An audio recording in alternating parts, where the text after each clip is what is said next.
Bismillahirrahmanirrahim. Assalamualaikum warahmatullahi wabarakatuh. Innal hamdalillah wassalatu wassalamu ala Rasulillah wa ala alihi wa sahbihi wa man tabi'ahum bi ihsan ila yaumil qiyamah. Ibu-ibu dan ummahat yang semoga Allah rahmati dan Allah berkahi, alhamdulillah kita senantiasa bersyukur kepada Allah. Nikmat yang Allah berikan kepada kita sangatlah besar, dan kenikmatan yang kita syukuri adalah kenikmatan yang bisa menambah modal dan persiapan kita menuju kepada kampung akhirat kita. Ada orang yang disempurnakan nikmatnya hanya pada perkara dunia, ditambahkan kepadanya sandang, papan, dan pangan, tetapi tidak ditambahkan kepadanya kenikmatan-kenikmatan yang bersifat ukhrawi. Tetapi yang kita syukuri adalah kita mendapatkan kenikmatan-kenikmatan yang bersifat ukhrawi. Salah satunya adalah disibukkan kita pada majelis ilmu. Maka inilah kenikmatan yang kita syukuri, karena kenikmatan ini menjadi sebab dan modal kebaikan kita nanti di akhirat. Semoga Allah senantiasa memberikan kepada kita sandang, papan, dan pangan yang berkah.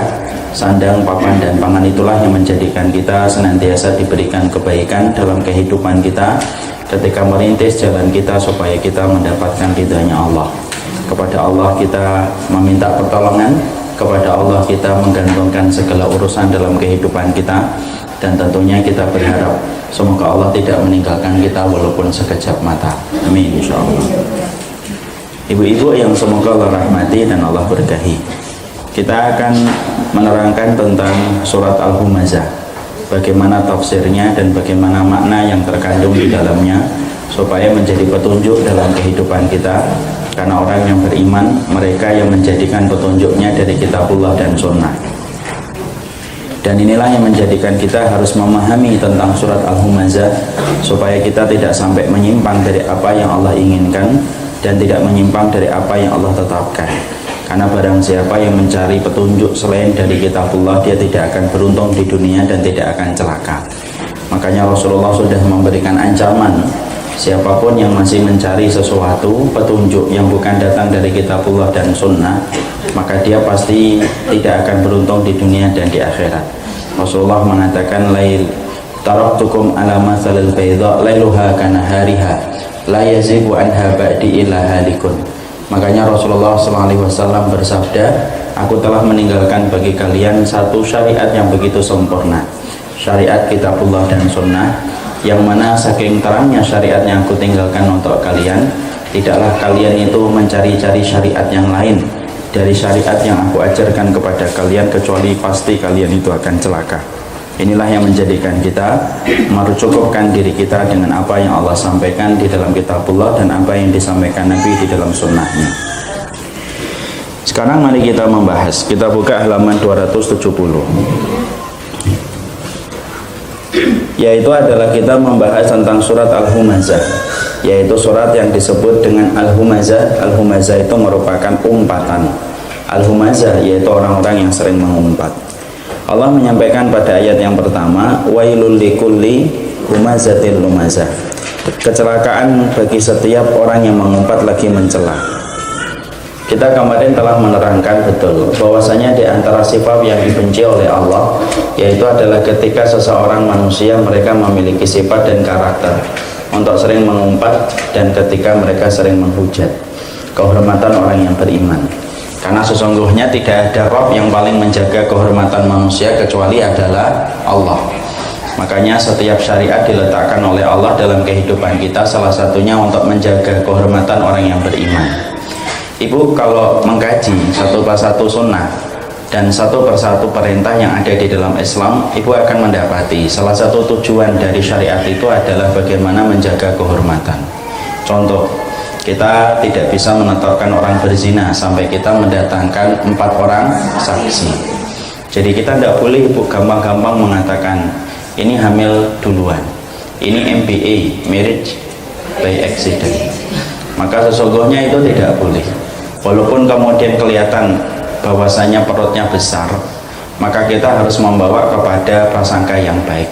Mungkin kalau malam terlalu banyak makan, sehingga kemudian akhirnya perutnya semakin besar.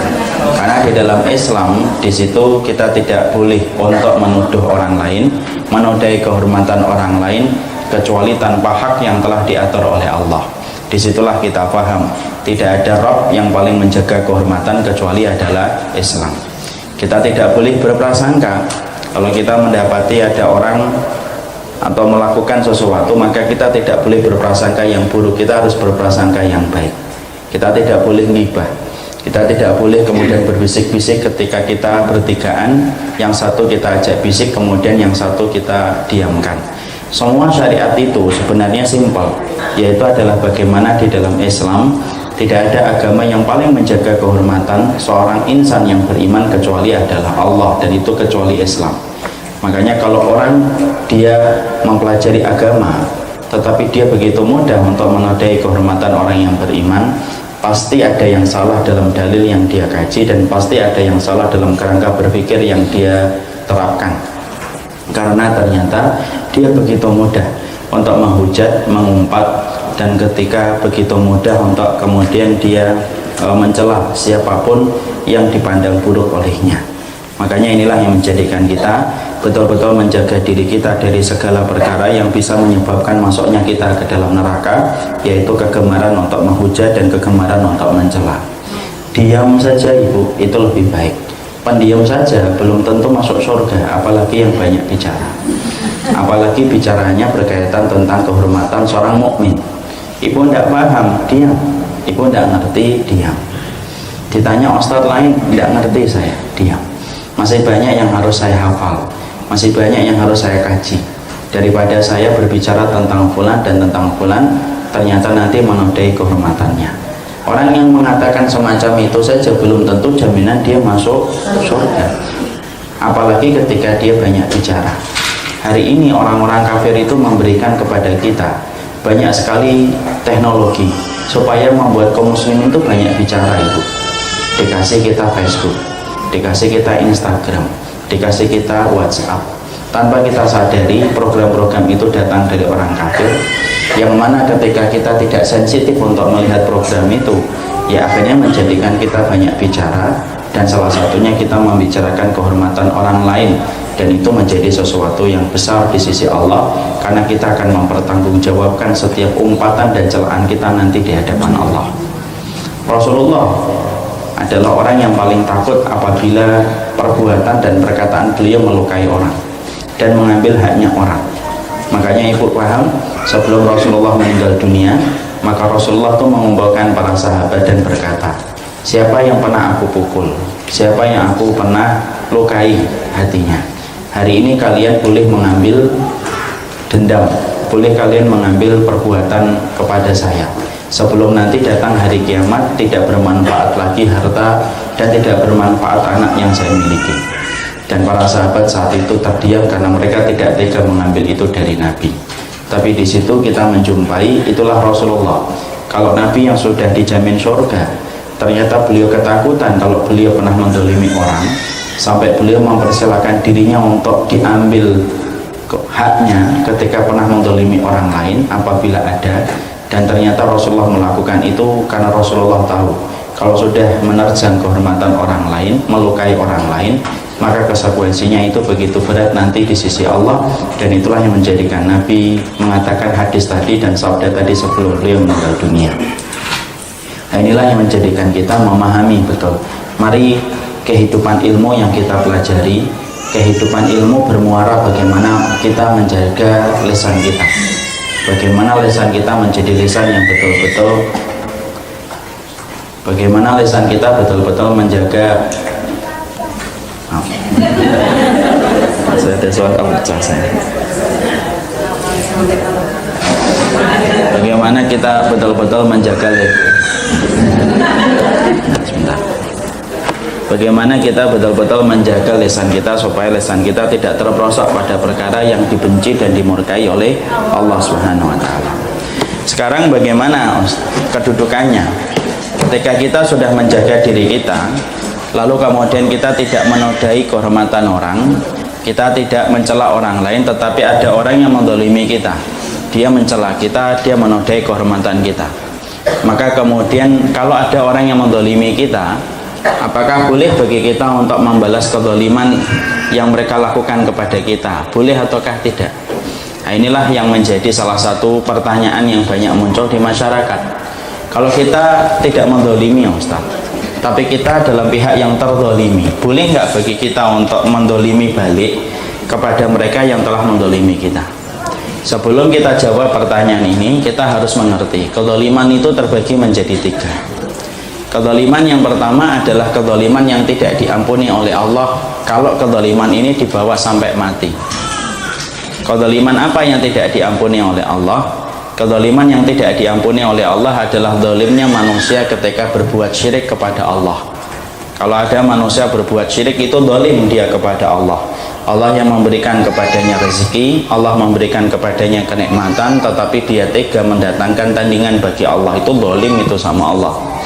Dan kedoliman ini tidak akan diampuni oleh Allah ketika dibawa sampai mati. Yang kedua, ada kedoliman yang diampuni oleh Allah, yaitu adalah ketika kita mendolimi diri kita masing-masing.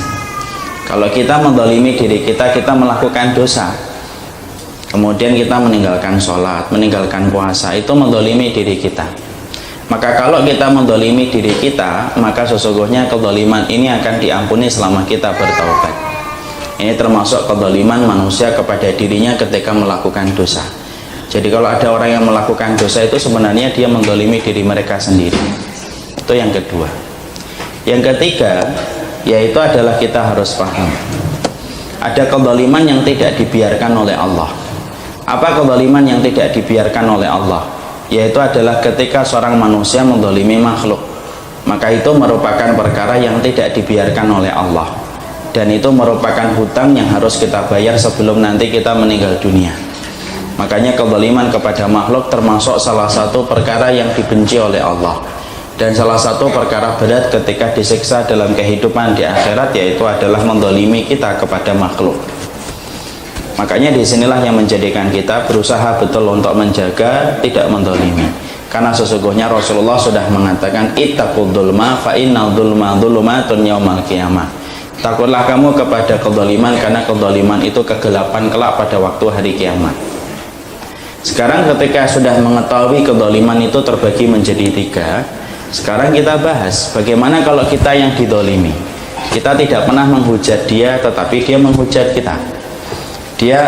Ternyata dia tidak pernah menodai kita, kita tidak pernah menodai mereka, tapi mereka menodai kita. Maka cara orang yang semacam ini terbagi menjadi 3. Terbagi menjadi beberapa hal. 2. Yang pertama, yaitu adalah kalau kita didolimi, maka kita membalas kedoliman itu. Kita membalas kedoliman itu dengan kedoliman yang sama, tetapi tidak boleh lebih. Kita misalkan diambil hartanya 50.000, maka kita mengambil hartanya balik 50.000, dan tidak boleh lebih. Diambil 50.000, ngambilnya 1 juta, itu namanya kemaruk. Maka kemudian ketika yang semacam itu diperbolehkan, makanya kita mendapati salah satu ayat di dalam surat Asy-Syura, Allah menyampaikan kepada kita. Dalam surat Asy-Syura, Allah kemudian surat yang ke-42, Allah berfirman kepada kita di dalam salah satu ayatnya, wa jazaa'u sayyi'atin sayyi'atum misluha. Ayat Asy-Syura ayat 40.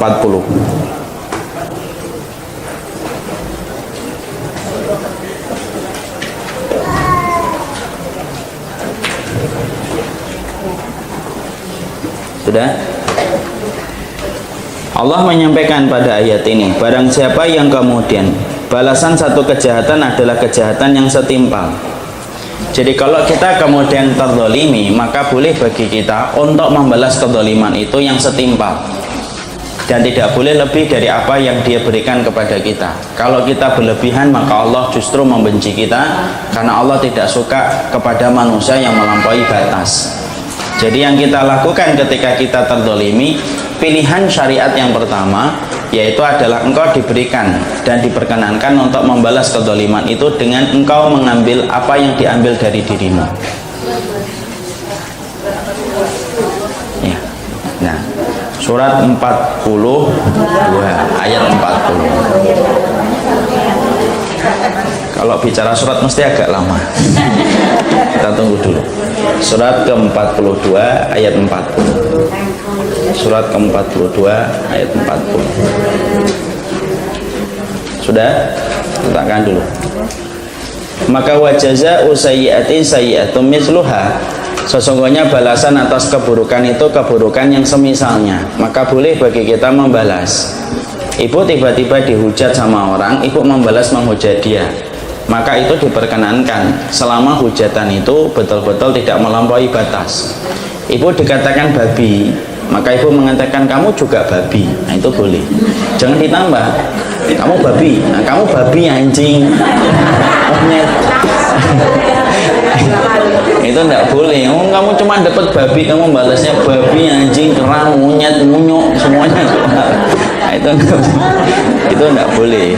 Karena sesungguhnya Allah menyampaikan pada ayat yang ke-40, satu keburukan dibalas dengan keburukan yang semisalnya. Maka itu kemudian kita boleh tidak membalas dengan doa keburukan kepada orang yang mendolimi kita. Boleh. Sebagaimana kita mendapati ada satu riwayat dari Sa'ad bin Abi Waqqas. Sa'ad bin Abi Waqqas pernah terdolimi, dihujat dia, dinodai, difitnah bahwasanya dia begini dan begitu. Lalu Sa'ad bin Abi Waqqas kemudian mengangkat tangannya. Ketika beliau mengangkat tangannya, beliau berkata, orang yang mendolimi saya, maka timpakan kepadanya ya Allah 3 perkara. 1, berikan kepadanya, yaitu adalah umur yang panjang. Yang kedua, miskinkan terus. Dan yang ketiga, berikan dia fitnah sebelum dia mati. Dan ternyata 3-tiganya dikabulkan oleh Allah. Yang pertama, dia dijadikan umurnya panjang. Yang kedua, dia dijadikan miskin terus. Dan yang ketiga, bagaimana dia kena fitnah, tangannya tidak bisa berhenti untuk mencolek wanita di depan pasar. Dan itu ketika ditanyakan kepadanya, padahal saat itu alisnya sudah putih, jenggotnya sudah putih, semuanya sudah putih. Kemudian ditanyakan, kenapa masih kamu goda wanita padahal kamu sudah tua? Kemudian dia berkata, ini karena doanya Sa'ad bin Abi Waqqas kepada diri saya, dan inilah yang dikabulkan oleh Allah Subhanahu wa taala. Disinilah kita memahami, di sini kita mengerti bahwasanya setiap kezaliman yang diberikan kepada kita boleh bagi kita untuk membalas kezaliman ini. Dan kezaliman orang kepada kita itu hutangnya dia kepada kita yang akan dia bayar sebelum nanti dia meninggal dunia. Makanya jangan sampai kebencian kita kepada siapapun menjadikan kita berbuat zalim, Ibu. Karena sesungguhnya kezaliman itu harganya sangatlah mahal, yang harus kita bayar sebelum kita nanti meninggal dunia. Maka itu pernah terjadi kepada pribadinya Sa'ad bin Abi Waqqas. Beliau terdolimi, beliau difitnah, dan ketika beliau terfitnah bahwasanya beliau melakukan ini dan itu, maka cukup bagi Sa'ad bin Abi Waqqas untuk mengangkat tangan, dan ketika beliau mengangkat tangan dikabulkan semua yang diminta oleh Sa'ad bin Abi Waqqas. Yang kita khawatirkan, Ibu, kalau kita sampai mendolimi orang, bukan dia ketika membalas, tapi yang kita khawatirkan kalau kita terdolimi, kalau kita mendolimi orang itu tidak membalas langsung, tetapi dia menitipkan balas dendamnya kepada Allah. Itu yang paling mengkhawatirkan. Karena Allah betul-betul keras terhadap adabnya kepada mereka yang mendolimi kita. Itulah yang kita harus mengerti. Saya kemarin melihat tayangan video di Suriah atau di Palestina itu. Ada orang tua, dia dalam kondisi betul-betul terdolimi gitu. Dia mengatakan, saya tidak akan membalasnya, biarkan Allah nanti akan membalas kepada mereka sebelum mereka mati. Makanya banyak kejadian-kejadian yang kita temukan, orang kalau sudah mendolimi, selalu dalam kondisi sebelum mati dia membayar kontan setiap kedoliman yang pernah dia berikan. Dan itu satu kepastian dan keniscayaan yang tidak bisa kita nafikan. Ya, contoh, Ibu, saya pernah difitnah macam-macam sama orang. Ada seorang lah yang mengaku dirinya fulan, kemudian memfitnah macam-macam. Saya biarkan saja. Dia mengatakan saya beginilah, dia mengatakan begini. Saya biarkan saja. Maka sampai kemudian saya mendapati dia katanya pecah pembuluh otaknya. Saya tidak ngerti apakah itu bagian dari doa-doa panjang saya dan para ikhwan yang terdolimi oleh orang ini ataukah tidak.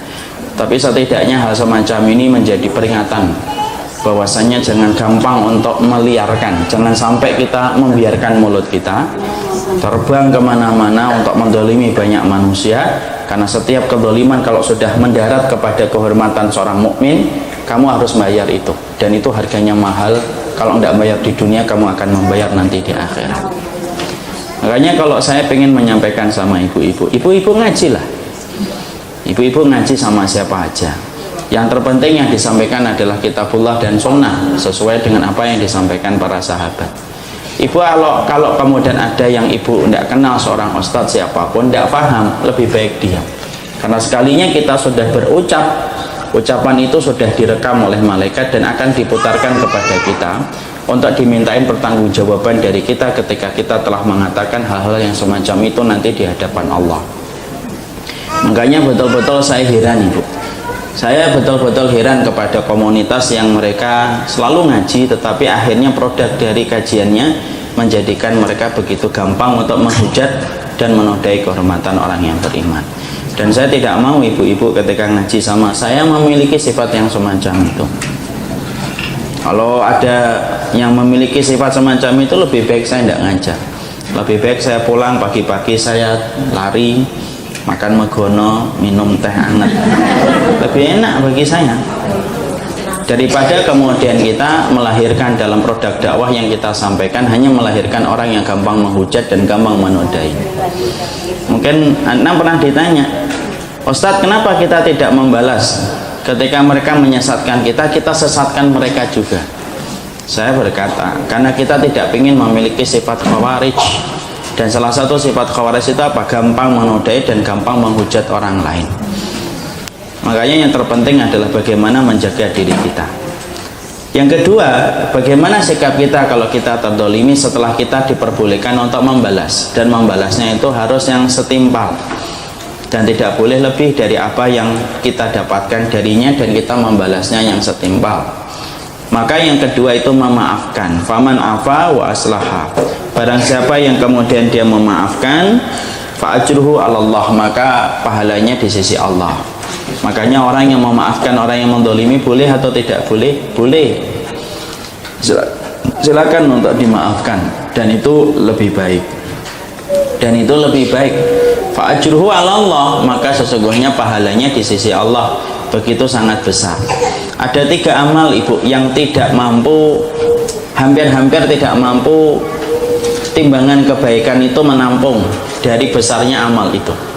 Yaitu yang pertama, pahala puasa itu tidak mampu dibebankan kepada mizan timbangan karena saking beratnya pahala puasa apabila diterima oleh Allah. Yang kedua, sabar. Sabar itu pahalanya sangatlah besar, makanya sampai mizan timbangan itu tidak mampu menanggungnya. Dan yang ketiga, memaafkan orang yang mendolimi kita.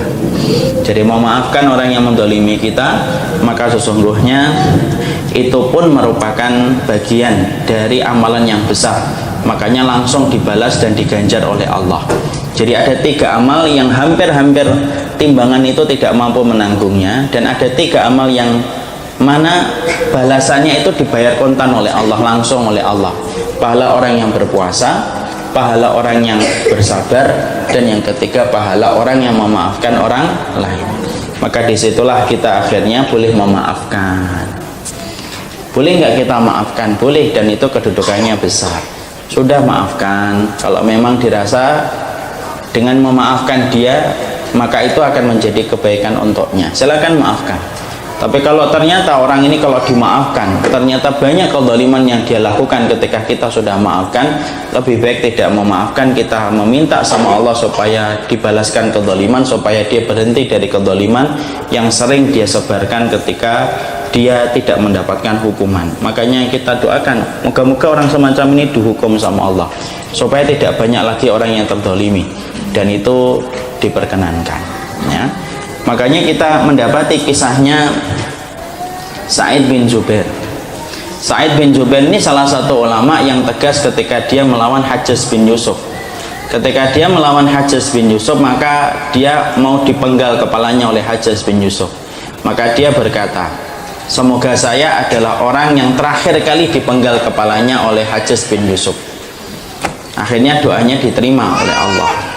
Hajjaj bin Yusuf itu setelah memenggal Sa'id bin Jubair, maka setelah dia memenggal Sa'id bin Jubair, dia dalam kondisi ketakutan. Dia tiap malam tidak bisa tidur sampai matinya. Maka dia selalu berteriak-teriak ketakutan ketika habis membunuh Sa'id bin Jubair. Di situ kita mendapati, boleh nggak kita mendoakan orang yang mendolimi kita supaya ditimpakan keburukan, supaya kedoliman itu tidak merajalela dan tidak merambah kepada orang lain. Itu diperbolehkan. Sudah kita pahami ya, wailul likulli humazatil lumazah. Sekarang yang kedua, alladzi jama'a malau wa 'addadah.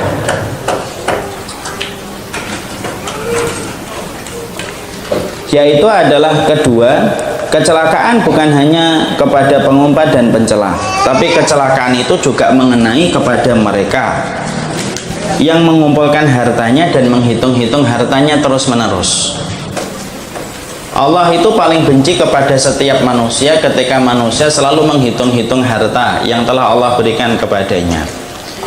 Kemudian dia mengumpulkannya setiap waktunya dan tidak memperhatikan tidak memberikan porsi perhatian kepada urusan akhiratnya. Makanya kemudian dikatakan oleh Muhammad bin Ka'ab di sini, yang mengumpulkan harta dan menghitung-hitungnya, yaitu hartanya itu telah melalaikannya di siang hari dari beribadah kepada Allah. Sedangkan malamnya ia tidur seolah-olah ia bangkai yang berbau busuk. Artinya Allah itu mencela siapapun yang mereka menjadi budaknya dunia. Siapa mereka yang menjadi budaknya dunia? Orang yang menjadi budaknya dunia itu adalah ketika mereka telah mempergunakan seluruh porsi waktu 24 jam yang dia miliki, tidak ada yang dia pikirkan kecuali mendapatkan uang. Wa'adadah, lalu kemudian dia menghitung-hitungnya. Dia terus menghitung-hitungnya. Dan orang-orang yang kemudian mereka semacam ini, mereka mendapatkan celaan dari Allah dan mereka akan dijanjikan kepadanya, yaitu neraka. Makanya salah satu sifat penghuni neraka itu apa? Salah satu sifat penghuni neraka yaitu adalah mereka yang giat untuk mencari dunia di waktu siang, tapi kalau malam dia tidur kayak bangkai, tidak pernah bangun, padahal Allah turun ke langit bumi untuk kemudian mengabulkan setiap permohonan hambanya. Makanya disinilah kita mendapati, inilah tipe-tipe orang yang menjadi pencinta dunia. Padahal kita mendapati orang kalau sudah menjadi pencinta dunia, ada hal-hal buruk yang pasti didapatkan bagi orang yang selalu menjadikan dunia itu obsesi terbesar dalam hidupnya. Apa ibu yang kemudian Allah berikan kepada mereka yang menjadi pecinta dunia? Yang pertama, orang yang kemudian sudah menjadi pencinta dunia, yang pertama dijadikan bagaimana hidupnya tidak pernah ada kata cukup terhadap semua harta yang telah dia dapatkan. Dia nggak pernah merasa cukup. Itu yang pertama.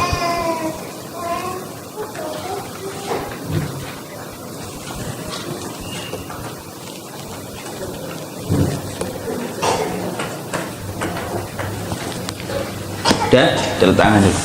Yang pertama, orang kalau sudah menjadikan dunia itu obsesi terbesar dalam hidupnya, yang pertama kali Allah timpakan keburukan kepadanya, yaitu adalah bagaimana dia dijadikan kacamata kefakiran itu tepat di depan kedua bola matanya. Sehingga berapapun harta yang dia dapatkan dan dia peroleh, tidak pernah ada kata cukup. Dia mendapatkan 1 juta, dia berandai-andai dapat 2 juta. Dia sudah mendapatkan 2 juta, dia berandai-andai dapat 3 juta.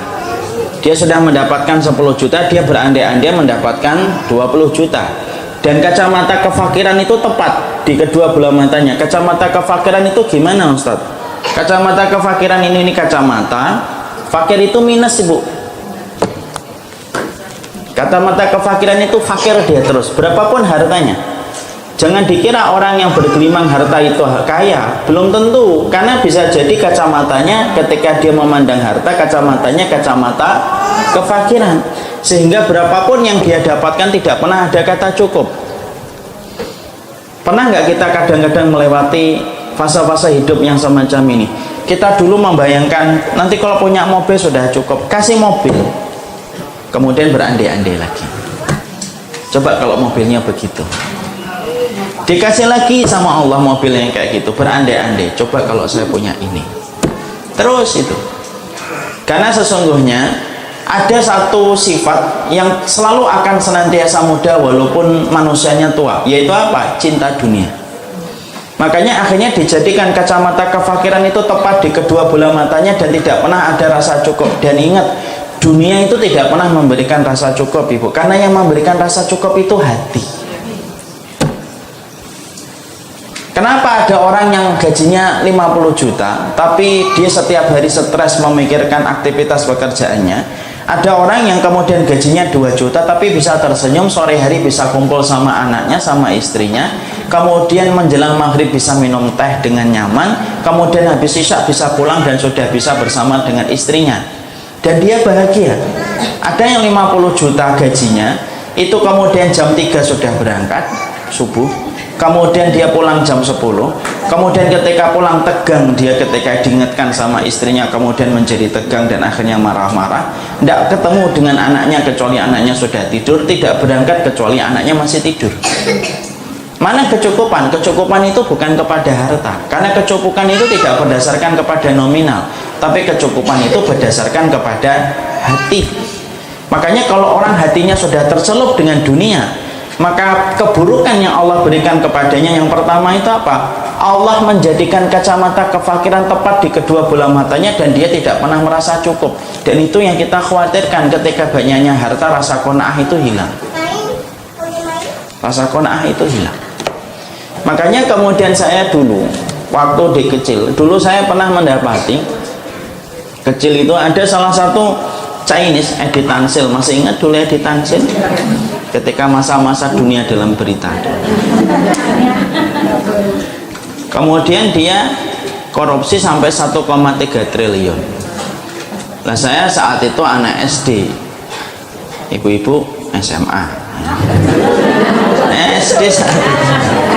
Maka ketika saat itu saya nanya sama bapak saya, 1 triliun itu berapa ya Pak? 1 triliun itu 1000 miliar. 1000 miliar itu berapa? 1000 juta. Saya nanya, bapak saya ngomong itu berkamar-kamar. Kemudian saya nanya, loh yang dibutuhkan manusia itu ya berapa ya Pak? Saya masih ingat perkataan itu sore-sore itu. Yang dibutuhkan manusia itu berapa? Kok sampai ada orang rela untuk mengambil harta negara sampai 1.300 miliar? Saat itu Ibu, bakso masih 300 perak. Ya, ciki masih 100. Oh, ciki masih 100 lagi. 1 miliar itu sudah besar banget. Kalau sekarang apa aja udah 1 miliar sekarang. Kemudian sampai semacam itu. Lalu ketika saya menanyakan itu, bapak saya ngomong, ya bapak saya jawabnya bercanda. Orang itu kalau matanya sipit tidak pernah cukup. Saya ngeliatin Edi Tansil, oh iya sipit. Akhirnya mulai saat itu saya mulai agak priori sama orang Cina. Saat itu anak kecil. Ternyata jawabannya bukan di situ. Jawabannya ketika saya mendapatkan di pondok, saya mendapatkan apa yang dikatakan Rasulullah. Man kanat hamuhud dunya ja'alallahu faqrahu baina ainaihi wa farraqa alaihi syamlahu wa lam ya'tihi dunya illa ma qaddara lahu. Makanya Rasulullah sallallahu alaihi wasallam menyampaikan, orang itu kalau sudah menjadikan kacamata hidupnya itu dunia, maka Allah itu orang itu akan dijadikan kefakiran tepat di kedua bola matanya. Nah, ini jawabannya. Makanya kenapa ada orang kok sampai korupsi kok sampai 20 miliar, padahal 5 miliar aja sudah tidak habis. Tapi kenapa sampai 20 miliar? Karena ini jawabannya. Rasulullah sudah menyampaikan, orang itu kalau sudah yang difikirkan itu dunia terus, maka Allah itu akan menjadikan kacamata kefakiran itu tepat di kedua bola matanya, dan berapapun yang dia dapatkan tidak pernah rasa cukup. Wa farraqa alaihi syamlahu, dipecah-pecah itu urusan-urusannya. Dapat 20 miliar, tiba-tiba mobilnya rusak, tabrakan, masuk ke selokan. Tiba-tiba kemudian mungkin sakit yang menghabiskan dana sampai kemudian sampai 2M, 3M, 4M. Tiba-tiba kemudian bisnisnya ambruk, ataupun kemudian nggak dikasih itu karena istidraj. Dapat 20 miliar, tambah lagi, nggak dikasih ujian. Nah, itu lebih bahaya lagi, istidraj itu. Kenapa itu bahaya? Loh, orang itu kalau minum khamar, Muntah-muntah sama orang yang minum khamr tidak muntah-muntah, mana yang bahaya? Yang nggak muntah-muntah. Kenapa? Nanti setiap malam dia akan minum khamr. Kok kamu minum khamr? Iya, alhamdulillah saya nggak muntah, tuh kan? Ya. Makanya kemudian di situ kita menjumpai bahwasanya Allah kemudian alaihi wa farraqa alaihi syamlahu. Allah pecah belah semua urusannya itu. Cukup belum?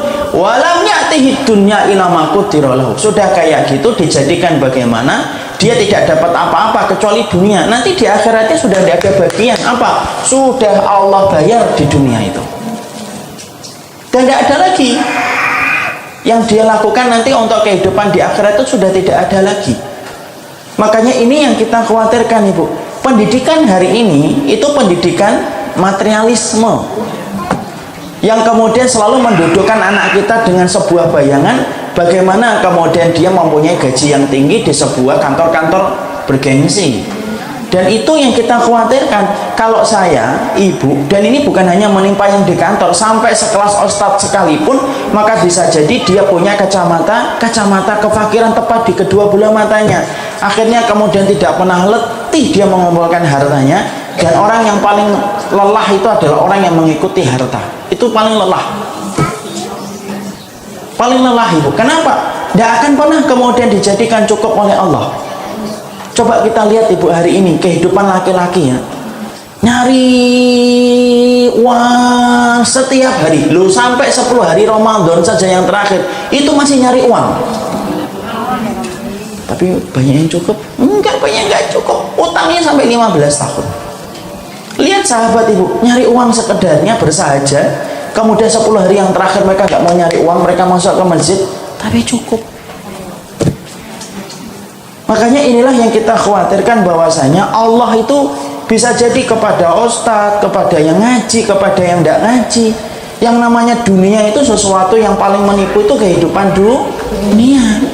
Makanya Allah ketika kemudian sudah mendapati manusia itu ngumpulin harta, dihitung-hitung terus, maka Allah timpakan yang pertama itu kepadanya adalah bagaimana dia dijadikan oleh Allah tidak pernah ada kata cukup. Akhirnya apa? Di kantongnya ada 100.000, tidak ada syukur dia. Dia baru bersyukur kalau di kantongnya itu ada cek 100 juta, baru bisa syukur dia. Akhirnya rasa kenikmatan hidup hilang, Ibu. Lihat orang-orang kaya kadang-kadang, maaf ya, yang kemudian terkena penyakit-penyakit, kemudian mengumpulkan harta yang banyak. Akhirnya kadang-kadang kita kalau sudah diberikan kecukupan oleh Allah, kita semuanya ini, kadang-kadang kita nikmatin hidup sudah mulai berkurang, Ibu. Dulu ketika kita kuliah makan daging nikmat betul, sekarang makan daging sudah malas. Mau makan apa itu sudah bingung kita. Karena kita sudah kemudian seleranya juga sudah berubah gitu loh. Yang dicabut oleh Allah ketika kita sudah memiliki kacamata kefakiran itu, apa yang dicabut oleh Allah? Kenikmatan hidup pun dicabut. Coba dulu ketika kita kuliah, terutama saya, Ibu, kalau kuliah itu dulu Masya Allah makan telur aja sudah bersyukur. Telur ditambah dengan gorengan itu sudah bersyukur gitu. Kemudian telurnya dibagi yang pagi untuk sarapan, ini untuk siang. Tapi terasa nikmat gitu loh. Sekarang kemudian kita makan daging di restoran mahal bisa bayar, tapi ternyata kadang-kadang itu cuma untuk mengenyangkan perut, tetapi sensasi kenikmatannya sudah tidak bisa kita dapatkan sebagaimana dulu ketika kita mungkin belum punya apa-apa. Belum punya apa-apa, nggak punya uang, beli jus saja nikmat atau tidak nikmat? Nikmat. Sekarang kita minum jus setengah nggak kita habiskan. Makanya inilah yang kita khawatirkan. Kalau kemudian kita tidak pandai-pandai mengingatkan di antara orang yang beriman, pertama kali yang Allah akan tampakkan itu bagaimana kecintaan kita kepada dunia. Kenapa? Tidak ada pemain paling menipu dalam kehidupan manusia kecuali pemain itu adalah pemain dunia, Ibu. Terus dia bersolek terus supaya kemudian kita terus mencarinya. Dan itulah yang dilakukan banyak laki-laki, mungkin kita, mungkin semuanya, mungkin saya juga termasuk, kemudian ngejar dunia terus tanpa kita sadari bahwasanya dunia itu semakin kita kejar semakin melelahkan dan justru semakin tidak cukup itu. Makanya kalau kita pengen kaya, simple, bersihkan dulu hatinya, pasti akan kaya. Nah itu yang lama dan itu butuh proses yang panjang. Makanya kemudian yang kita khawatirkan, kalau kita sudah kemudian mengumpulkan harta, Keburukan yang pertama yang kita dapatkan bagi pecinta dunia itu apa? Yaitu akan dijadikan kacamata kefakiran tepat di kedua bola matanya. Yang kedua, keburukan yang Allah berikan kepada mereka yang sudah cinta kepada dunia, menghitung-hitung terus, mengumpulkan terus, akan dicabut kenikmatan ibadah dari hatinya. Akan dicabut kenikmatan ibadah dari hatinya. Yang kedua, kalau sudah kemudian dalam kondisi orang itu, ketika kemudian dia sudah terlalu mencintai dengan dunia, yang Allah akan berikan yang kedua kepadanya itu apa? Allah itu akan memberikan kepadanya bagaimana kenikmatan ibadah itu menjadi hilang bagi orang yang sudah menjadikan dunia itu menjadi obsesi terbesar hidupnya. Akhirnya apa? Pergi adzan, tidak ada kenikmatan untuk menyambut adzan dia. Aduh, baru dapat order malah adzan, kenikmatannya hilang. Baru kemudian duduk meeting, Allahu Akbar, ya Allah, meeting baru 5 menit sudah adzan. Semua kenikmatan ibadah itu menjadi hilang. Kenapa? Karena bagi orang yang sudah terlalu menjadikan dunia itu tujuan terbesar hidupnya, hidupnya itu baru nikmat kalau sudah mendapatkan harta yang sesuai dengan apa yang dia inginkan. Ibadah itu menjadi korban yang pertama ketika orang sudah menjadikan dunia itu tujuan terbesar. Karena dunia dan akhirat itu tidak bisa ibu berkumpul pada satu hati, itu tidak bisa. Karena sesungguhnya sebagaimana minyak dengan air tidak mampu bertemu, dunia dengan akhirat itu tidak bisa ketemu. Orang kalau sudah mendudukkan dunianya, pertama kali yang akan menjadi korban itu akhiratnya. Makanya lihat kan ada orang yang mereka kerja sampai rela dia membuka auratnya, difoto, nanti fotonya di-share sama orang, ratusan bahkan puluhan juta orang akan melihat lekuk tubuhnya, dan dia merasa bahwasanya itu merupakan kenikmatan, karena kenikmatan yang dia lihat bukan kenikmatan pada ibadah. Ibadahnya dicabut oleh Allah. Kenikmatan ibadahnya dicabut oleh Allah. Orang ibu perhatikan, orang kalau workaholic, orang kalau sudah luar biasa kerja, mencintai pekerjaannya berlebihan, apa yang terjadi ibu? Tidak ada waktu dia untuk kemudian beribadah.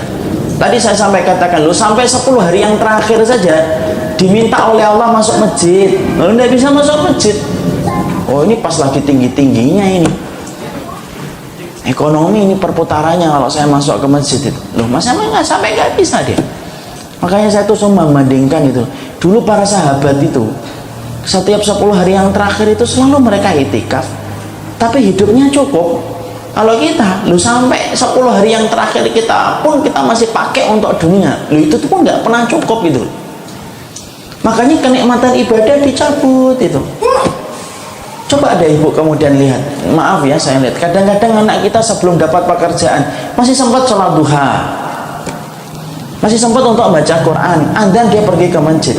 Tapi ketika dia kerja, kemudian sudah mulai ngikutin komunitasnya, apa yang terjadi? Sholat duha sudah nggak perlu dilakukan, ikut kajian sudah tidak bisa dikerjakan, melaksanakan sholat sudah diakhir-akhirkan. Allah cabut itu kenikmatan ibadah. Makanya yang kita khawatirkan adalah kalau hati itu tidak bisa bercampur antara dunia dengan akhirat, maka disinilah kita paham akhirat itulah yang kita dahulukan. Karena orang yang bisa mendapatkan akhirat pasti mendapatkan dunia. Mendapatkan dunia itu bukan berarti maknanya itu banyak harta, enggak. Bisa jadi dia sabar, bisa jadi dia qanaah, bisa jadi dia tawakal. Tapi yang jelas dia bisa melewati kehidupan dunia dengan tenang. Kenapa orang yang kalau dapat akhirat itu pasti dapat dunia, Ustaz?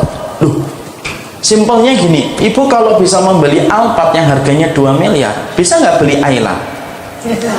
Bisa. Ayla 100-150 juta. Tapi orang yang membeli Ayla bisa nggak membeli Alphard? Belum tentu. Nah, masalahnya kemudian kita kemudian mendudukkan dunia dulu, kemudian dengan itu kita akan bisa membeli akhirat. Ya salah. Pendidikan yang pertama itu akhirat dulu. Kalau kamu sudah menetapkan akhiratnya, apapun kehidupan duniamu itu akan terasa kamu kayak raja. Kan gitu. Bukan berarti orang yang dapatin akhirat pasti dapat dunia artinya itu pasti kaya. Belum tentu, bukan itu maknanya. Orang kalau dapat akhirat pasti dapat dunia. Artinya Allah berikan kepadanya hati dan jiwa yang mampu untuk mengalahkan dunia itu. Karena dia tenang, dia di atas dunia ibu, bukan di dalam pusaran dunia. Orang kalau sudah di atas dunia, tenang dia kontrol, dapat alhamdulillah, nggak dapat dia tak perlu bersedih. Saya tidak mengatakan bahwasanya yang kaya berarti tidak zuhud loh. Berapa banyak orang kaya yang zuhud ibu? Dia tenang, dia di atas pusaran dunianya dia. Dapat dia syukuri, nggak dapat maka dia tetap bersabar, hidupnya tenang dan hidupnya tidak pernah kemudian diombang-ambingkan dengan dunia. Bisa jadi ada orang miskin tetapi justru cintanya sama dunia berlebihan ibu. Maaf ya, berapa banyak orang yang di bawah jembatan ketika adzan tidak disambut panggilan adzan. Tapi bisa jadi ada orang kaya ketika adzan dia pergi ke masjid. Tapi yang jelas bahwasanya orang kalau sudah dapat akhirat, Allah akan jadikan hatinya dan jiwanya lebih tinggi dari pusaran dunia. Akhirnya apa? Dunia itu di bawah telapak kakinya. Kalau dia dapat dia syukuri, kalau dia nggak dapat maka dia tidak pernah komplain dan tidak pernah menggugat sama Allah. Karena kita juga harus pahami, ada orang-orang yang memang ditakdirkan untuk kaya ibu, dan ada orang yang ditakdirkan tidak bisa miskin. Tapi ada juga orang yang ditakdirkan itu tidak bisa kaya.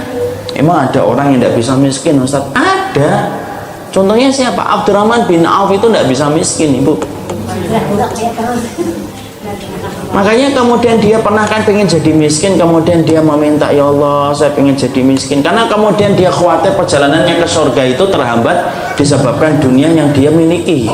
Akhirnya apa? Dia mendapatkan kesempatan, ada orang jual korma, kormanya mau busuk, diambil dibeli semuanya itu. Dia kemudian berkata, ini bentar lagi saya jatuh miskin, bentar lagi saya jatuh miskin. Apa yang terjadi malah kemudian ketika habis membeli itu dia, Abdurrahman bin Auf, bentar lagi miskin, kan korma ini busuk dan tidak laku lagi. Tiba-tiba datang utusan dari Yaman. Utusan dari Yaman itu kemudian berkata, raja kami Yaman ini sakit keras dan ramuannya itu membutuhkan korma dengan sifat-sifat ini dan sifat itu harus sifat yaitu korma yang busuk. Seluruh penduduk Madinah berkata, lo tidak ada yang punya korma itu kecuali Abdurrahman bin Auf.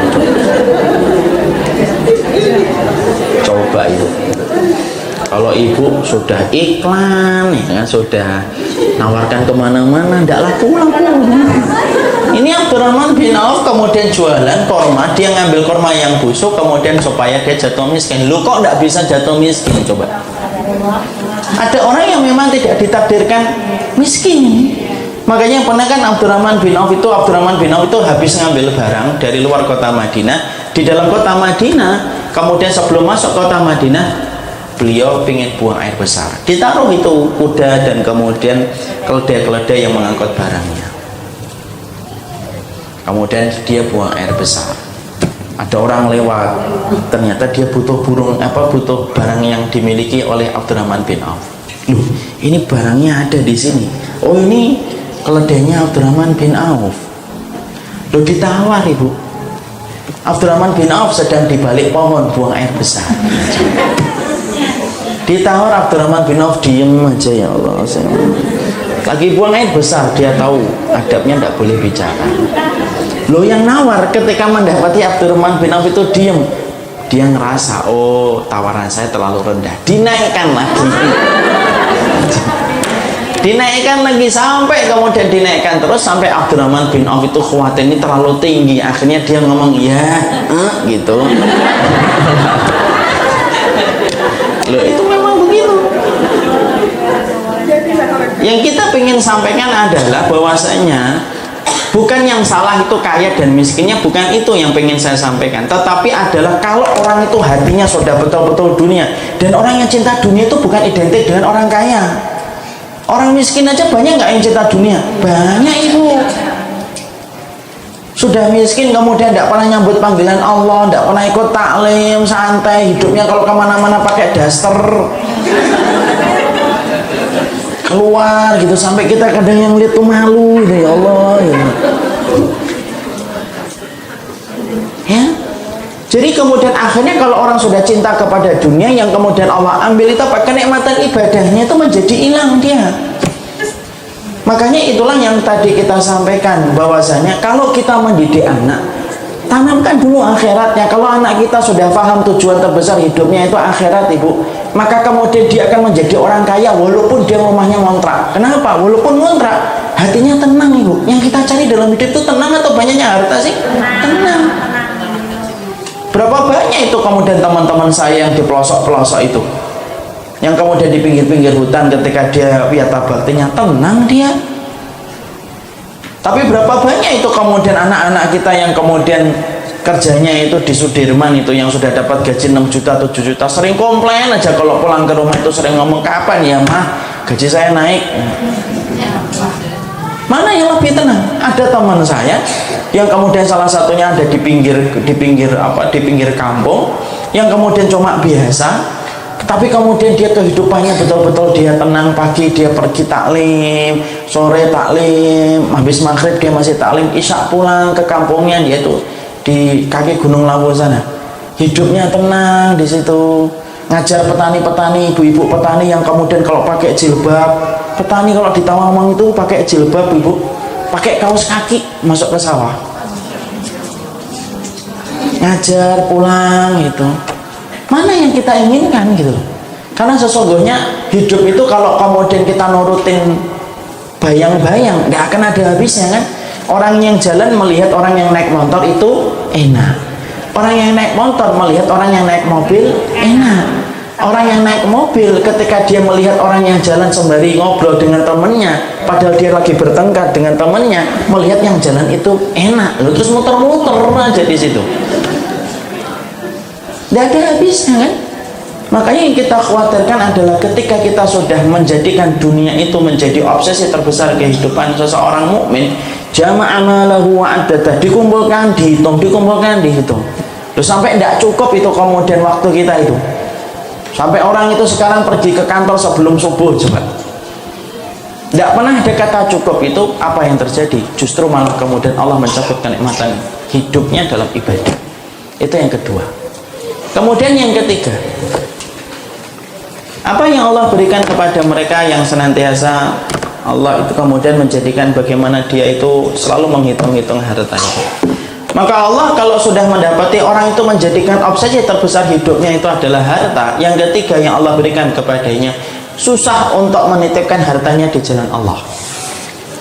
Susah menitipkan hartanya di jalan Allah.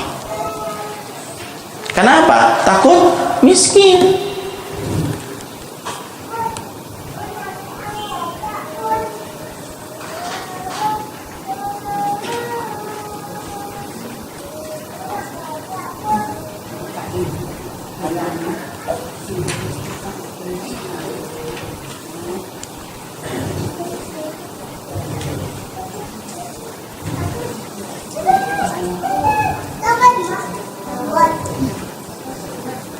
Sudah belum? Yang ketiga, yang keberapa? Yang ketiga belum dijelasin. Maksud nggak dijelasin, nggak pengen dijelasin. Maka yang ketiga yaitu adalah ketika mereka itu telah menjadikan dunia itu menjadi obsesi terbesar hidupnya, susah nanti dia ketika diajak untuk berjihad dengan harta. Kenapa? Karena dia khawatir untuk menjadi miskin. Dia khawatir untuk menjadi miskin dalam kehidupannya. Makanya sebagaimana Allah sampaikan di dalam surat Al-Baqarah 268. Dibuka surat Al-Baqarah 268.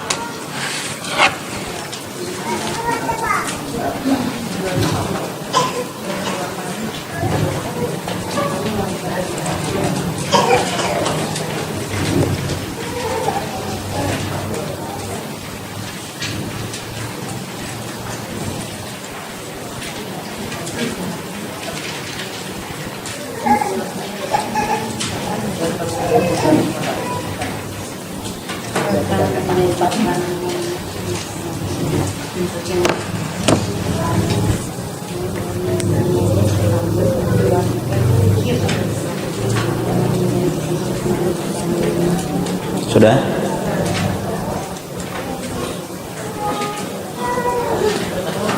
Allah menyampaikan pada ayat ini, asyaitanu ya'idukumul faqra wa ya'murukum bil fahsya. Sesungguhnya setan itu menjanjikan kamu untuk menjadi miskin dan kemudian menyuruhmu dalam perbuatan yang buruk. Akhirnya apa? Orang kalau sudah kemudian kacamatanya itu kacamata dunia, itu paling tidak mampu dia untuk bersedekah. Kecuali sedekahnya dia mengharapkan balasan yang sesuai dengan apa yang dia harapkan. Ya. Makanya akhirnya susah. Kenapa? Karena sesungguhnya setan yang kemudian Allah sampaikan dalam surat Al-Baqarah ini, asyaitanu ya'idukumul faqra. Setan itu menjanjikan kamu untuk jadi miskin. Nah ini akhirnya kemudian setiap akan berinfak, akan bersedekah, maka dia khawatir bahwasanya infaknya dan sedekahnya itu akhirnya kemudian akan menjatuhkan dia dalam perbuatan akan menjatuhkan dia dalam kefakiran. Nanti gigit saya miskin, nanti saya kemudian kurang. Akhirnya kalau orang sudah kemudian tidak mampu untuk bersedekah itu, apa yang terjadi, Ibu? Dia membawa 100.000 ke tempat taklim terasa banyak, tapi membawa 100.000 ke mall terasa sedikit. Saya tidak nyindir loh ya. Nak pinjam 50.000, nggak punya Bu, kan Ibu ada 100.000. Iya, kenapa nggak dibawa 100.000? Mau ke besar, mau ke masjid, mau 100.000. Saya nggak nyindir ya. Di sini insya Allah nggak ada yang di sono, tapi yang di sono pindahan dari sini atau enggak saya nggak tahu. Akhirnya ketika kemudian membawa 100.000 ke masjid itu terasa besar banget, sampai kemudian kalau niat, lo nak mau kemana nak? Mau ke masjid. 100.000 ngapain, hilang nanti di masjid.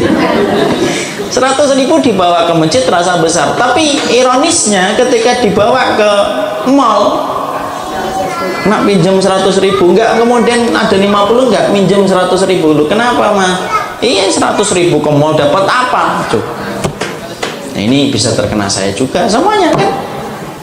Kadang-kadang kita gitu tuh, susah untuk kemudian akhirnya apa? Karena sudah terlalu kebiasaan menghitung harta itu. Makanya Masya Allah Ibu, ini yang belum saya bisa lakukan. Coba, harta itu kadang-kadang nggak usah dihitung, udahlah plek di situ aja. Karena kemudian akhirnya ketika ada kebiasaan kita untuk menghitung-hitung, ada kebiasaan kita untuk kemudian menghitung-hitung dan mengumpulkan terus, pasti akan susah. Nanti di situ ada 50 juta.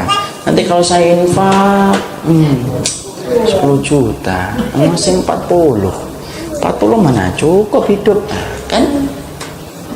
Makanya kemudian terbiasa ngambil. Makanya kemudian harta itu sebenarnya para ulama sebagian itu menganggap usah dihitung-hitung. Dapat alhamdulillah diambil, tapi nggak usah dihitung-hitung gitu.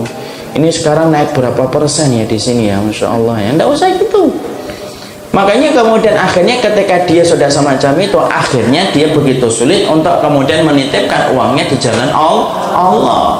Padahal kemudian salah satu kelapangan hidup kita nanti di akhirat berdasarkan apa yang kita infakkan dan kita titipkan di jalan Allah, Ibu.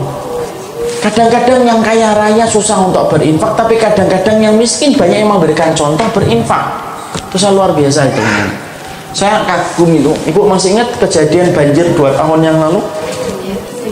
Ketika banjir di mana-mana, ada tukang bubur ayam yang harusnya dia itu meremo, tahu meremo ya? Meremo itu saatnya jual bubur ayam mahal itu, karena orang lagi butuh. Justru malah digratiskan semua yang ada di gerobaknya. Itu Masya Allah itu. Makanya kalau orang sudah betul-betul dalam kondisi dia sudah meletakkan harta itu di tangan ataupun harta itu di kaki, dia ngerti kapan dia mengambil untung dan kapan dia ngerti dia tidak ngambil untung. Makanya di Lombok itu saya heran itu, ada teman-teman kita itu cerita, walaupun saya tidak ngerti banyak atau sedikit itu, ada beberapa toko yang justru malah menjual barang-barang yang dibutuhkan itu harganya dinaikkan. Saya harap itu cuma 1-2 toko aja, tapi itu sempat mencuat itu. Loh, harusnya kita malah justru ngeringankan. Kalau bisa malah kemudian kita tidak usah ngambil untung dulu ketika kemudian banyak yang membutuhkan. Tapi justru segitulah orang itu kemudian sampai ketika dia dalam kondisi sudah jatuh cinta kepada dunia dan selalu menghitung itu, akhirnya sulit bagi dia untuk berderma di jalan Allah. Padahal ketika dia semakin menggenggam hartanya, maka pasti akan berkurang kok. Harta itu kalau kemudian digenggam itu pasti berkurang, Ibu. Kita memegang uang 10 juta hari ini, kita nggak infakkan contohnya ya. Pegang 10 juta itu yang kita dulu nggak mau menginfakkan, 10 juta 3 tahun lagi sudah berkurang nilainya. Belum lagi kemudian nanti kita tiba-tiba sakit, belum lagi nanti kemudian kita tiba-tiba kemudian meninggal dibagikan kepada ahli waris. Makanya para ulama sampai mengatakan, Syakik Al-Baghi itu mengatakan, titipkan kepada Allah. Siapapun yang menitipkan hartanya pada Allah itu, sesungguhnya harta itu akan berlimpah dan dijaga oleh Allah dengan baik. Ya, ini contoh Ibu. Kita pengen nih ketemu 5.000 ini nih. Apalagi untuk nomor serinya itu 839 72. Titipkan itu di jalan Allah, balik lagi nih uang dengan jumlah yang jauh lebih banyak daripada yang kita titipkan. Ma indallahi baqin wa ma indakum yanfad. Allah menyampaikan dalam surat An, apa yang di sampingmu itu kemudian pasti akan hilang, tapi kalau kamu titipkan di sisi Allah maka itu pasti abadi. Makanya kemudian orang kalau kemudian ingin memiliki sifat semacam itu, ya salah satunya adalah tidak terlalu sibuk untuk menghitung hartanya setiap waktunya dan setiap saatnya. Setiap dia menghitung hartanya, setiap dia kemudian mengumpulkan hartanya sampai berlebihan, maka dia akan sulit untuk kemudian berinfak dan bersedekah. Loh, sampai kita dapetin loh Ibu, ada orang yang infak itu dengan satu transaksi. Saya akan perbagus nih jalan sini nih, tapi nanti nyoblos saya ya.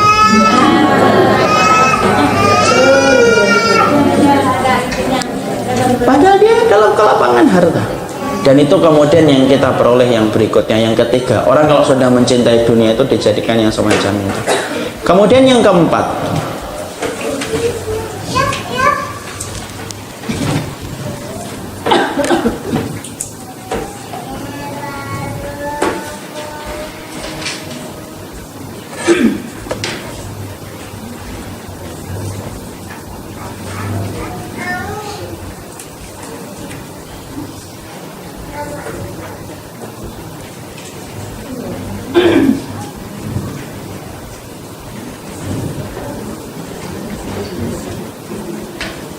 ya. Yang keempat, orang kalau sudah kemudian dijadikan bagaimana hidupnya itu cinta terlalu berlebihan dengan dunia. Yang keempat, dia akan mempergunakan segala macam cara untuk mendapatkan dunia dan tidak peduli yang halal atau haram.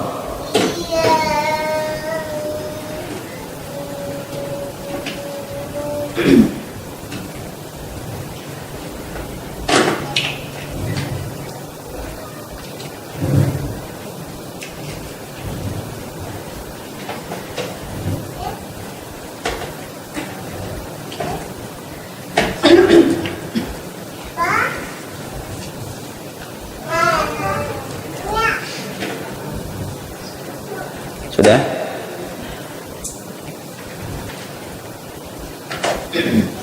Sudah? Ya. Yang keempat, kalau kita kemudian mendapati orang yang kemudian terlalu sibuk untuk kemudian menghitung hartanya,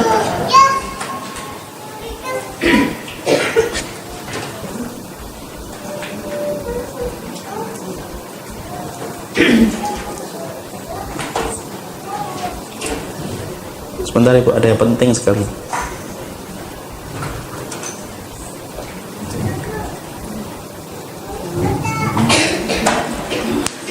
Ya. Sampai mana tadi? Yang keempat. Orang kalau sudah menjadikan dunianya itu menjadi obsesi terbesar dalam hidupnya, yang keempat, pasti dia akan mempergunakan segala macam cara untuk mendapatkan harta. Tidak peduli itu haram, tidak peduli itu syubhat. Makanya keluarlah jargon yang terkenal di masyarakat itu. Apa jargon yang itu ada itu? Nyari yang haram aja susah, apalagi yang halal. Nah itu. Padahal ketika kemudian kita sudah menghalalkan segala macam cara untuk mendapatkan harta, sampai kita tidak peduli yang halal dan haram, apa yang terjadi? Ingat Ibu, tidak mampu istiqomahnya kita dalam ibadah itu disebabkan harta yang haram. Makanya kenapa dulu para wanita-wanita zaman dulu, para sahabat, para tabi'in itu ya, tidak apa-apa, sama kayak anak saya. Sampai mana tadi? Apa? Yang mana? Oh. Iya. Makanya kemudian para wanita terdahulu itu ketika mereka ingin melepas suami-suami mereka, ketika menuju ke tempat-tempat pencarian mereka, mereka berkata, nasbir alal jau' wala nasbir alal adab. Apa yang dikatakan? Wahai suamiku, kami sabar kalau kami lapar, tapi kami tidak sabar kalau kami mendapatkan api neraka. Coba. Sampai segitunya. Kenapa para wanita sangat memerhatikan makanan yang diambilkan atau yang dicarikan oleh suami mereka? Karena mereka ngerti, Bu, kebaikan hidup sunnah itu tergantung pada kebaikan makanan yang kita konsumsi. Karena apa yang haram itu, kalau sudah diambil, kalau haram itu sudah diambil, maka sesungguhnya membentuk daging yang terbentuk dari sesuatu yang haram, maka dia tidak akan pernah mampu menyambut panggilan Allah dan Rasulnya. Makanya kenapa Nabi Adam itu dikeluarkan dari surga, kan sudah berulang-ulang saya sampaikan, bukan karena zina, bukan karena bunuh, bukan karena minum keras, tapi seorang Nabi Adam dikeluarkan dari surga itu simpel, Ibu, karena dia makan buah yang diharamkan oleh Allah, satu gigitan tok, tapi sudah cukup bagi Allah untuk mengeluarkan Nabi Adam dari surga. Kenapa? Surga tidak pernah kenal daging yang makan dari yang haram. Coba, Ibu, makan satu gigitan tok itu tidak sempat nambah, nggak sempat gelegean. Oh iya, gelegean sendawa kan kurang mantep, gelegean mantep.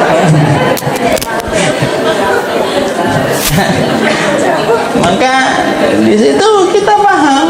Makanya Masya Allah, itulah yang menjadikan akhirnya kalau orang sudah menjadikan hitungan harta terus tidak peduli, Bu, yang penting hartanya banyak, itulah yang menjadi konsepnya mereka. Makanya mereka berteman dengan siapapun tidak peduli, apapun nanti tidak peduli dia. Padahal kalau kita sudah sampai nyentuh yang haram, apa yang kita ambil tidak sebanding dengan apa yang kita korbankan. Tidak akan pernah sebanding itu. Makanya inilah yang menjadikan seseorang itu di dalam kehidupan beragama, dia harus betul-betul itu memperhatikan itu bagaimana setiap harta yang dia dapatkan dan dia peroleh, karena setiap perputaran yang halal itu akan membentuk kebaikan dan perputaran yang haram itu akan membentuk keburukan. Intinya sunnah itu 3, Ibu. 1, niat dijaga. 2, jaga dalil setiap kita beribadah. 3, pastikan makanan kita itu makanan yang datang dari harta yang halal. Itu intinya sunnah. Jadi kalau Ibu sudah ngamalin 3 ini, siapapun ustadznya, apapun radionya, sunnah. Karena kemudian nih 3, intinya sunnah itu 3. 1, jaga niat. 2, jaga dalil dari setiap ibadah yang kita lakukan dan kita kerjakan.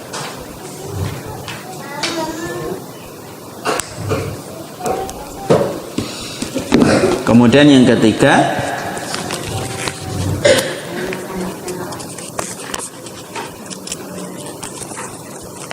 menjaga makanan dari sesuatu yang haram ataupun yang syubhat.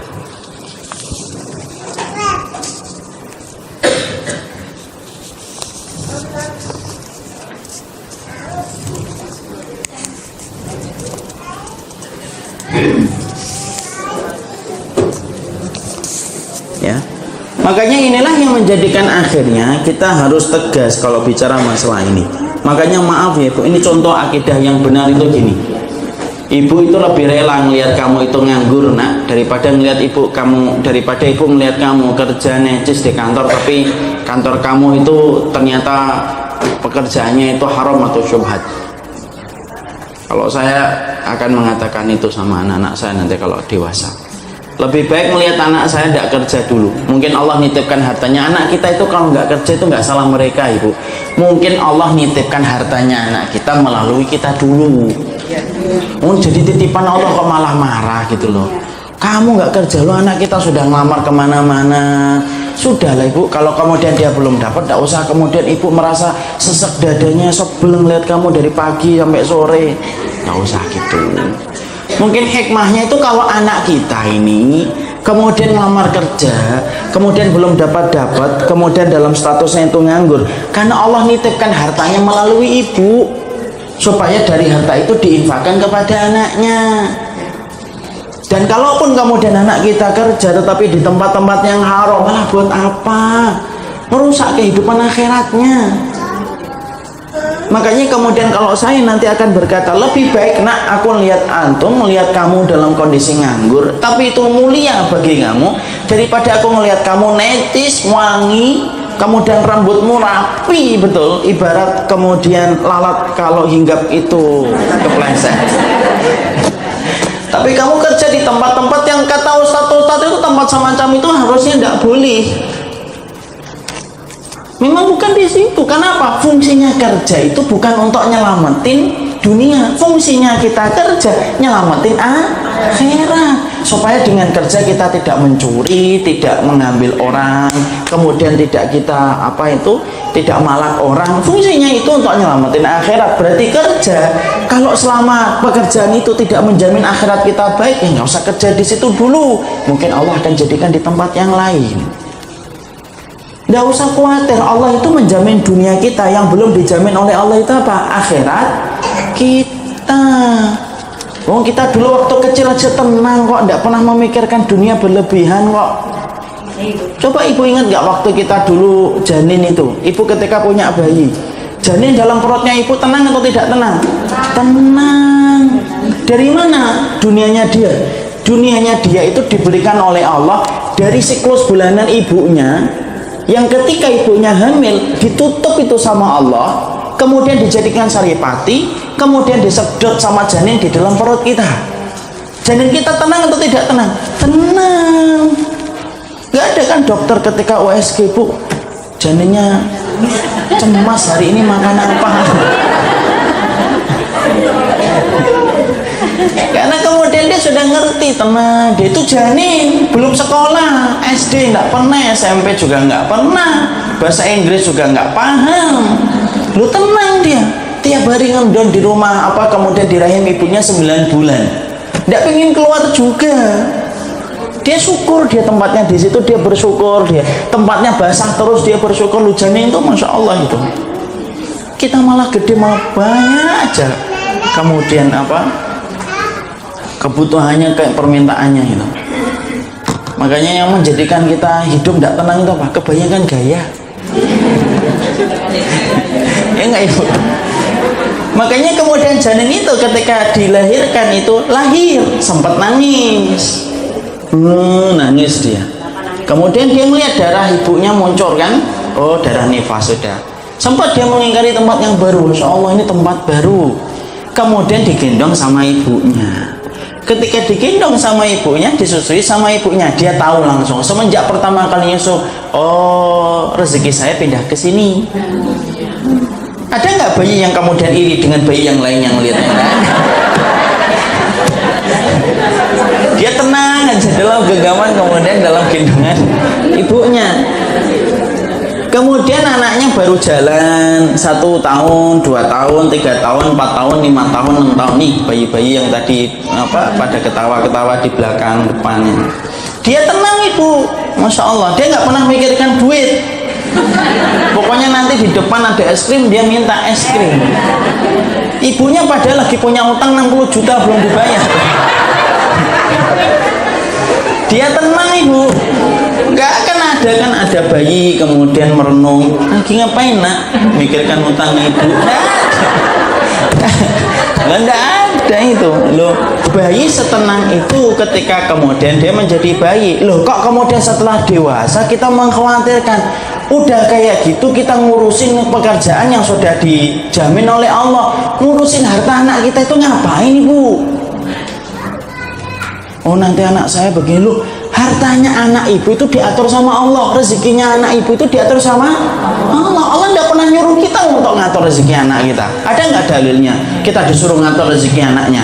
Tidak ada. Kita cuma diperintahkan jaga anakmu dari api neraka, itu yang Allah perintahkan untuk kita. Tapi Allah tidak pernah perintahkan jaga ya harta anakmu supaya banyak. Mana ada dalilnya? Tidak ada itu. Ubek-ubek dalam Quran juga tidak ada. Tapi kenapa di situ kemudian kita akhirnya dapati? Disitulah kalau orang itu sudah sibuk ngitung harta, kemudian dia sibuk ngumpulin harta, itu pasti dia nggak peduli yang haram dan halal. Orang kalau sudah ngebut ibu, itu lampu merah, hijau, merah, kuning nggak peduli dia, terabas semuanya. Ya atau tidak? Coba kalau orang itu tenang gitu, lampu merah, merah, berhenti dulu. Nunggunya santai atau tidak santai? Santai. Kuning masih jalan, hijau baru pelan dia. Kenapa? Dia nggak kemudian terburu-buru. Orang kalau kemudian cinta dunia itu terburu-buru aja, sampai kemudian ketika ibarat kata di jalan itu nggak peduli merah, kuning, hijau, terabas semuanya. Makanya kemudian disitulah yang kita khawatirkan. Hari ini kita hidup pada satu kondisi ketika orang itu dikondisikan untuk tidak peduli yang halal atau haram, ibu. Yang penting dapat duit. Dan sudah rusak, sudah sibuk menghitung harta, ngitung-ngitung, kemudian cinta sama dunia, wah pikirannya sudah dunia terus, dijadikan ibadah sudah tidak nikmat. Loh kok kemudian akhirnya kita dijadikan lagi bagaimana kita tidak mampu untuk kemudian tidak mampu beribadah, dan dijadikan bagaimana kita ini dalam kondisi yang betul-betul sempit dadanya ketika memegang dunia secara berlebihan. Nah itu kemudian yang keberapa? Itu yang ketiga ya. Yang keempat. Yang kelima, akan dimatikan su'ul khatimah, orang yang matinya itu cinta dunia.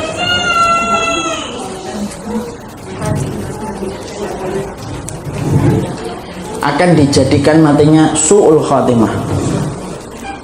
Su'ul khatimah. Su'ul khatimah.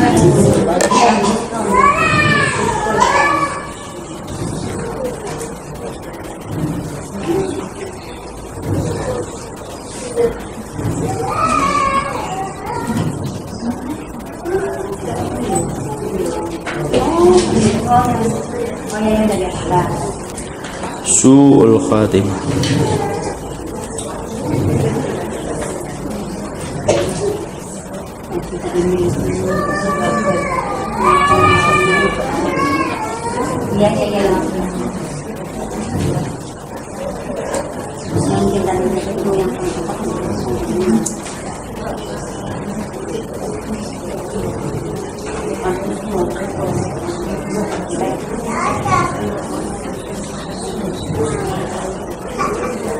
Sudah?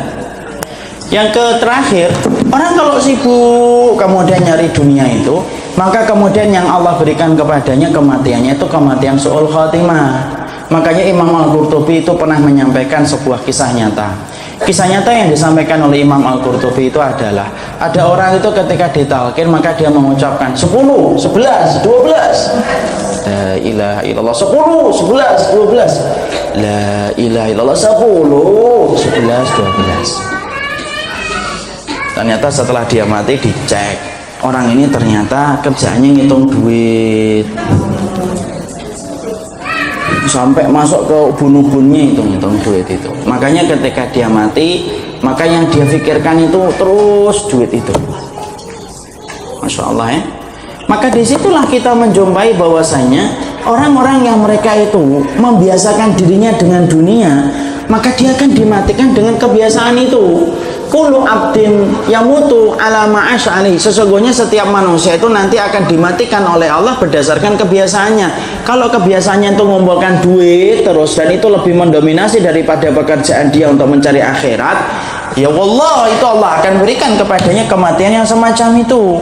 Makanya Imam Qurtubi sampai berkata ada orang kok ditalqin malah ngucapin 10, 11, 12, ternyata kerjanya itu ngitung duit. Ya, makanya jangan sampai kemudian apa yang kita lakukan ini menjadi kata-kata yang nanti kita ucapkan ketika meninggal dunia. Na'udzubillahi min dzalik gitu loh. Ibu suka ngitung-ngitung gitu, 6.000, 7.000 gitu. 12.000, 45.000 kurang 200 gitu. 100.000 kurang 300. Jangan sampai nanti ditalqin, Bu, la ilaha illallah 100.000 kurang 300. Na'udzubillahi min dzalik itu. Karena sesungguhnya itu termasuk salah satu perkara yang sudah dikatakan oleh Imam Al-Qurtubi. Makanya maaf ibu, kalau ada orang meninggal dalam kondisi tidur, belum tentu itu kematiannya tidak sul khatimah. Bisa jadi sul khatimah ketika mati. Yang dia pikirkan itu dari pagi sampai ketika dia mati, itu yang dia pikirkan itu ya uang gitu loh. Dan kita nanti akan dikumpulkan berdasarkan niat yang kita miliki. Kalau niat kita untuk dunia, ya akan dikumpulkan dengan para pencari dunia terus. Makanya sampai ada ulama itu mengatakan, ada loh orang matinya di atas tempat tidur, tidak melakukan seakan-akan tidak maksiat, tidak seakan-akan tidak melakukan dosa, tapi matinya walaupun di atas tempat tidur itu matinya sul khatimah. Siapa? Orang yang ketika mati hatinya itu yang difikirkan dari pagi sampai hari itu mati. Yang difikirkan tuh duit berapa lagi yang nanti masuk ke rekeningnya. Coba ibu, kalau sudah kayak gitu, matinya orang yang matinya masya Allah tidur gitu, baik gitu, padahal hatinya lagi mikir dunia ketika lagi tidur kayak gitu. Makanya kalau orang kemudian bangun tidur yang sudah dipikirkan dunia, oh sudah dijadikan bagaimana kegelisahan itu terus menerus itu. Justru malah kemudian tidak akan pernah ada kata cukup orang yang semacam itu. Makanya inilah yang kita khawatirkan. Alladzi jama'a malahu wa addadah. Makanya kemudian Allah memberikan kepada ini. Maka kita lanjutkan. Yahsabu anna malahu akhladah. Dia menyangka bahwasanya hartanya itu akan mengengkalkannya di dunia. Padahal kita paham dunia itu tempat kita meninggal, bukan tempat tinggal. Kalla la yubadanna fil khutamah. Tahukah kamu apa itu khutamah? Kenapa disebutkan kata khutamah setelah Allah menyebutkan penghujat dan pencipta dunia? Karena mereka akan dimasukkan kepada khutamah. Wa ma adraka mal khutamah. Maka sesungguhnya tahukah kamu itu khutamah, yaitu adalah narullahil muqaddah, yaitu adalah api yang dinyalakan oleh Allah. Allati tattali'u alal afidah, dan api itu sampai ke hati Bu, nanti masuknya itu sampai ke hati. Innaha alaihim muqsadah, sesungguhnya api itu ditutup rapat di atas mereka, yaitu ditutup supaya tambah panas. Fi amatim mumaddadah, dan kemudian mereka itu diikat pada tiang-tiang api-api yang sangat panjang ya. Maka kemudian mereka inilah yang menjadikan kita memahami sesungguhnya khutamah ini menjadi salah satu perkara yang menjadi ancaman bagi mereka yang senantiasa menghujat, mencela, dan senantiasa menghitung-hitung hartanya, dan kemudian menghitung hartanya dan mengumpulkannya sampai ketika siang dia tidak pernah lelah untuk mencari dunia, dan ketika malam maka dia tidur sebagaimana bangkai. Semoga Allah memberikan kebaikan untuk kita dan memberikan keberkahan untuk kita insyaallah. Dan semoga Allah memberikan istiqamah dalam kehidupan hati kita. Doakan para ustadz terjaga dari fitnah dunia, dan doakan pula setiap orang yang mencari kebenaran mereka selalu mendapatkan kebaikan dalam apa yang mereka cari. Ini yang dapat saya sampaikan dalam pertemuan kali ini. Semoga Allah memberikan keberkahan. Subhanakallahumma wa bihamdika asyhadu an la ilaha illa anta astaghfiruka wa atubu ilaika. Assalamualaikum warahmatullahi wabarakatuh.